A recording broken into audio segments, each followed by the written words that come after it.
जय माता दी। मेरे सभी प्यारे दोस्तों, मैं लक्ष्मी शर्मा बड़ों को चरण स्पर्श, छोटों को प्यार और बराबर वालों को दिल से नमस्कार करती हूँ।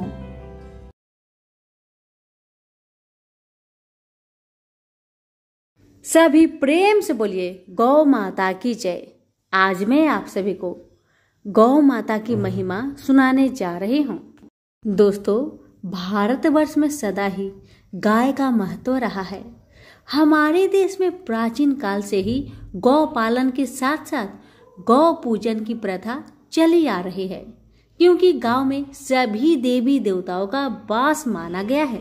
कहते हैं कि भगवान श्री कृष्ण के पिता नंद बाबा के यहाँ 1 लाख गाय पाला करती थी। और आज की वीडियो में मैं आप सभी को गौ माता की महिमा का वर्णन सुनाने जा रही हूँ।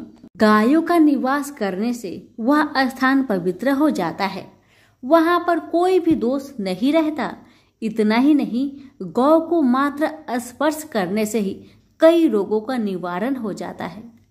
गौ माता के मस्तक और गर्दन के मध्य में माँ गंगा का निवास होता है तथा इनके पूरे शरीर में 33 कोटि देवी देवताओं का वास माना गया है। यही कारण है कि गौ माता की पूजा करने से सभी देवताओं की पूजा का पुण्य सहज ही प्राप्त हो जाता है। देवता, ब्राह्मण, गौ, साधु तथा साध्वी स्त्रियों के बल पर ही यह जगत टिका हुआ है, इसलिए ये सभी पूजनीय हैं। शास्त्रों के अनुसार गौ माता जिस स्थान पर जल पीती है वह स्थान तीर्थ के तुल्य होता है। जिस घर, आंगन या फिर किसी धार्मिक अनुष्ठान के स्थान को गाय के गोबर से लिपा जाता है, वहाँ स्वयं देवता वास करते हैं।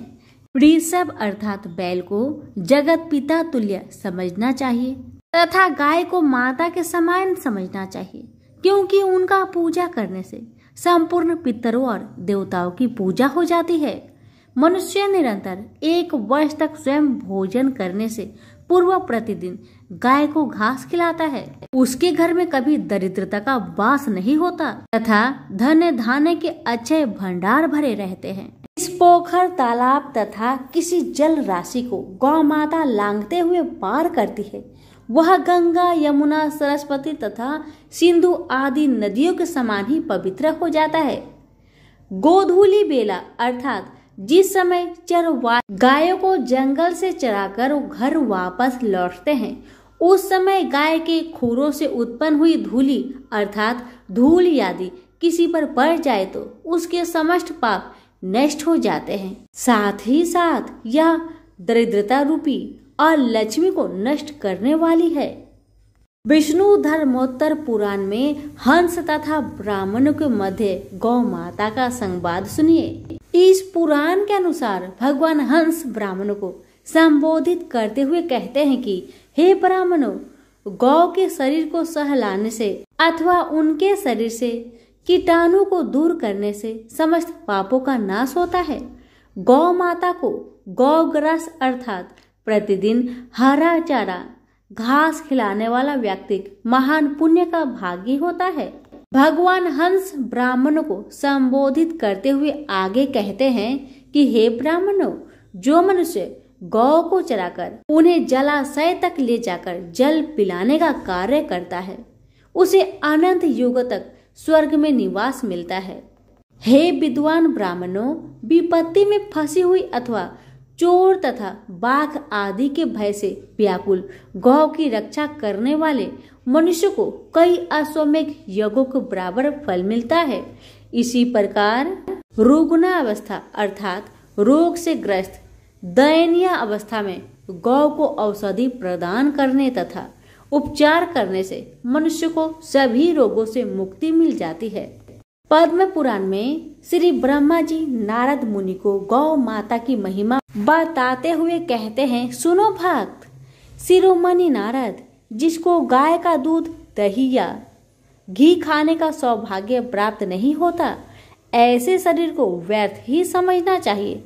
अन्य 5 रात्रि तक दूध, 7 रात्रि तक दही, 20 रात्रि तक तथा घी 1 मास तक मानव देह में अपना प्रभाव रखता है। वह व्यक्ति जो निरंतर 1 माह तक बिना गव्य का भोजन करता है, उस मनुष्य के भोजन में प्रेतों का भाग मिलता है। इसलिए प्रत्येक युग में सब कार्य के लिए एकमात्र गौ को शुभ तथा मंगल प्रदायक माना गया है। गौ माता ही धर्म, अर्थ, काम तथा मोक्ष ये चारों पुरुषार्थ प्रदान करने वाली है। भगवान श्री कृष्ण और युधिष्ठिर का संवाद। भगवान श्री कृष्ण कहते हैं कि हे धर्मराज युधिष्ठिर, गौ माता का महात्म्य मैं तुमसे कहता हूँ, सुनो। अत्यंत सुगंधित गुलगुल नामक पदार्थ गोमूत्र से ही उत्पन्न हुआ, जिसके दर्शन करने मात्र से ही जीव का कल्याण हो जाता है। संसार के सभी मंगलप्रद एवं सुंदर से सुंदर आहार तथा मिष्टान आदि गौ के दूध से ही बनाए जाते हैं। समस्त मनोकामनाओं को पूर्ण करने के लिए अथवा जिस पंचामृत का निर्माण किया जाता है उसमें गाय के दूध का ही प्रयोग किया जाता है। पुष्कर तथा परशुराम जी का संवाद। राजनीति एवं धर्म शास्त्रों के सम्यक ज्ञाता पुष्कर जी बोले, हे भृगु नंदन परशुराम जी, गाय को भोजन ग्रास देने से महान पुण्य की प्राप्ति होती है। अपने घर में या गौशाला में सामर्थ्य अनुसार जितनी गौ को रख सके रखे और सुख पूर्वक रखे, उनमें से किसी को भूखी प्यासी न रखे। हे परशुराम, जो व्यक्ति अपने घर में गौ को दुखी रखता है उसे नरक की प्राप्ति होती है, इसमें कोई संदेह नहीं। किसी दूसरे की गाय को भोजन देकर मनुष्य महान पुण्य का भागी होता है। पूरे जाड़े भर किसी दूसरे गाय को ग्रास प्रदान करने वाला व्यक्ति वर्षों तक श्रेष्ठ स्वर्ग का उपभोग करता है और भोजन के समय पहले ही यदि 6 मास तक गौ ग्रास निकालकर उन्हें नित्य प्रदान करता है तो वह स्वर्ग सुख को प्राप्त करता है। गायों को हित में लगे हुए मनुष्य का जो अहित चाहता है और रौरव नरक का भागी होता है। गौ भक्त के राह में बाधा पहुंचाने वालों के पूर्वकृत सब पुण्य कर्म नष्ट हो जाते हैं। अतः हे भृगुनंदन, इस मानव योनि में आकर इस दिव्य देश से पुण्य हो सके तो अत्यंत आनंद की बात है, किंतु स्मरण रहे पाप कर्मों से अवश्य बचना चाहिए। सुनिए गौ माता की महिमा। पद्म पुराण के अनुसार गाय जिस समय इच्छा पूर्वक चरती है उस समय यदि कोई मनुष्य उन्हें चरने से रोकता है तो पितृदोष लगता है, तथा जो मनुष्य गायों को किसी प्रकार से प्रताड़ित करता है अथवा उनके साथ किसी प्रकार की हिंसा करता है वह नरक का भागी होता है। जिस व्यक्ति के पास अपने पितरों के श्राद्ध के लिए कुछ भी ना हो अथवा अपनी दरिद्रता या किसी अन्य कारण से असमर्थ हो तो वह यदि पितरों का ध्यान करके गौ माता को श्रद्धा पूर्वक घास खिला दे तो उसे श्राद्ध का पूर्ण रूप से फल प्राप्त हो जाता है, साथ ही उसके पितर भी तृप्त हो जाते हैं। आदित्य पुराण के अनुसार गाय को नमक युक्त भोजन खिलाने से पवित्र लोक की प्राप्ति होती है, तथा जो मनुष्य स्वयं भोजन से पहले गाय को रोटी अथवा हरा चारा खिलाता है उसे गोदान का फल प्राप्त होता है। इस संपन्न बेल वृक्ष गाय के गोबर से ही उत्पन्न हुआ है। बेल पत्र भगवान शिव को अत्यंत प्रिय है। ऐसी मान्यता है बेल वृक्ष में पद्महस्ता लक्ष्मी माँ का निवास स्थान होता है। यही कारण है कि इसे श्री वृक्ष भी कहा जाता है। श्री अर्थात लक्ष्मी। सुने महर्षि वशिष्ठ द्वारा गौ माता के संवर्ध में मानव जाति को उपदेश। महर्षि वशिष्ठ ने मानव जाति को उपदेश देते हुए कहा है कि गौओं का नाम कीर्तन किए बिना कदापि नहीं सोना चाहिए तथा उनका स्मरण करके ही उठना चाहिए। सुबह शाम उन्हें नमस्कार करे, जिससे मनुष्य को बल तथा पुष्टि की प्राप्ति होती है।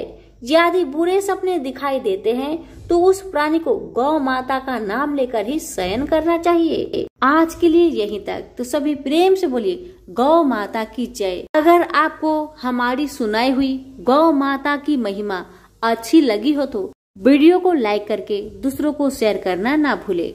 हिंदू धर्म में गाय को पूजनीय और माँ लक्ष्मी का स्वरूप माना गया है। कामधेनु गाय को सभी गायों की माता का दर्जा प्राप्त है। कामधेनु गाय दैनिक और चमत्कारी शक्तियां से परिपूर्ण बताई जाती है। धार्मिक शास्त्रों के अनुसार कामधेनु गाय में 33 करोड़ देवी देवता निवास करते हैं, इसलिए कामधेनु गाय के दर्शन मात्र से ही सभी कष्टों का निवारण हो जाता है। कामधेनु गाय को सुरभि भी कहा जाता है और इसे निर्मलता का प्रतीक भी माना गया है। कामधेनु गाय का जिक्र मिलता है जब देवताओं ने समुद्र मंथन किया था तो उसमें से निकलने वाली 14 मूल्यवान चीजों में से एक कामधेनु गाय भी थी, जिसको देवताओं ने प्रणाम किया और स्वर्ग में स्थान मिला। माना जाता है कि जिसके पास भी कामधेनु गाय होती है वह सबसे शक्तिशाली व्यक्ति कहलाता था। शास्त्रों में राजा को भगवान की विभूति माना गया। साधारण व्यक्ति से श्रेष्ठ राजा को माना जाता है। राजाओं में भी श्रेष्ठ सप्त दिव्यवती पृथ्वी के चक्रवर्ती सम्राट को और अधिक श्रेष्ठ माना गया है। ऐसे ही पृथ्वी के एक छत्र सम्राट सूर्यवंशी राजश्री दिलीप एक महान गाय माता के भक्त हुए। महाराज दिलीप और देवराज इंद्र में मित्रता थी। देवराज को बुलाने पर दिलीप एक बार स्वर्ग गए।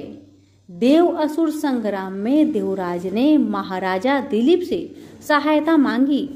राजा दिलीप ने सहायता करने के लिए हाँ कर दी और देव असुर युद्ध हुआ। युद्ध समाप्त होने पर स्वर्ग से लौटते समय मार्ग में कामधेनु मिली, किंतु सम्राट दिलीप ने पृथ्वी पर आने की आतुरता के कारण उसे देखा नहीं। कामधेनु को उन्होंने प्रणाम नहीं किया, न ही प्रदक्षिणा की। इस अपमान से रुष्ट होकर कामधेनु ने श्राप दिया, मेरी संतान नंदिनी गाय यदि कृपा करे तो यह पुत्रहीन ही रहेगा। महाराज दिलीप को श्राप का कुछ पता नहीं था, किंतु उनके कोई पुत्र न होने से वे स्वयं महारानी तथा प्रजा के लोग भी चिंतित व दुखी रहते थे। पुत्र की प्राप्ति की इच्छा से महाराज दिलीप रानी के साथ कुलगुरु महर्षि वशिष्ठ के आश्रम पर पहुंचे। महर्षि सब कुछ समझ गए। महर्षि ने कहा, यह गौ माता के अपमान का पाप का फल है। सुरभि गौ की पुत्री नंदिनी गाय हमारे आश्रम में विराजती है। महर्षि ने आदेश दिया, कुछ काल आश्रम में रहो और मेरी कामधेनु नंदिनी की सेवा करो। महाराज ने गुरु की आज्ञा स्वीकार कर ली। महारानी सुदक्षिणा प्रातःकाल उस गौ माता की भली भांति पूजा करती, आरती उतारकर नंदिनी को पति के संरक्षण में वन में चराने के लिए विदा करती।